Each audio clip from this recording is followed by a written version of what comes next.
I mean, when is it not wild between LA and San Francisco? Game on the line from 37. Josh Carty, questionable coming into the week with a groin. No question here. It was a 38-yard punt return by Xavier Smith that set up a game winner. Back from the brink, trailing throughout, it's LA. A winner over San Francisco.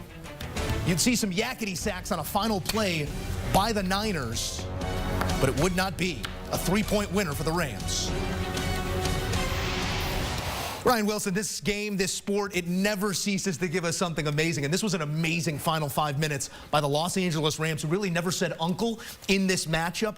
Obviously, both teams faced with some attrition. It was going to be who could scheme, who could execute. And for about 50 minutes, 55 minutes, the answer was the San Francisco 49ers. What happened down the stretch? I mean, was this just Sean McVay, a masterclass of coaching, in-game decision-making?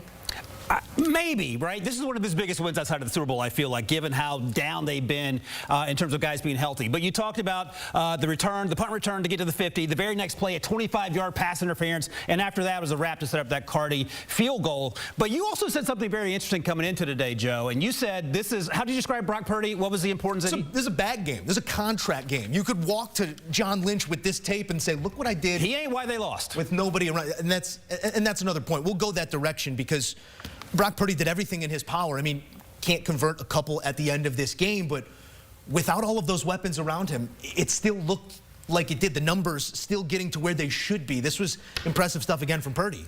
Absolutely. And again, I don't know where these two teams go from here. They're both 1-2. The season obviously isn't over. I think the Rams have a long uphill battle because of those injuries. I feel a little better about where the 49ers are. But Trent Williams was banged up a little bit. We know all the other players that are out on the offensive side of the ball.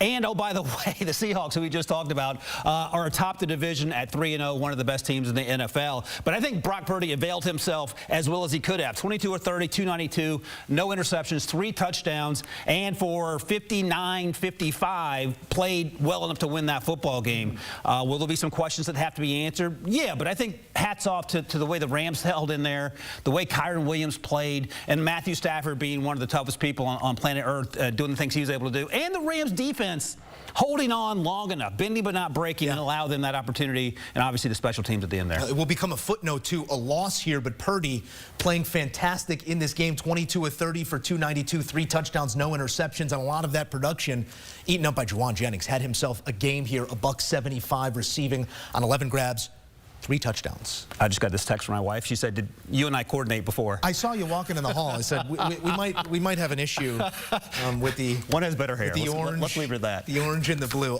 One more here on this game because it's always such a great rivalry, and it always has implications, obviously, for a divisional title. But like you said, you got 2 1-2 teams looking up at a 3-0 Seattle squad. Still eons of football to be played, but how have these first 3 weeks affected what you expect to see at season's end in that division? You know, I was talking to you earlier about how some people were down on the fact that there wasn't a lot of scoring, and you rightly pointed out, it's football. How can you not be excited about it? There is no script to this. It is so improbable what happens week in and week out, and this is a perfect example because no one on planet Earth would have predicted these two teams being 1-2, Seattle being 3-0, and the upstart Cardinals having a chance. But here we are. Injuries are what they are in the league.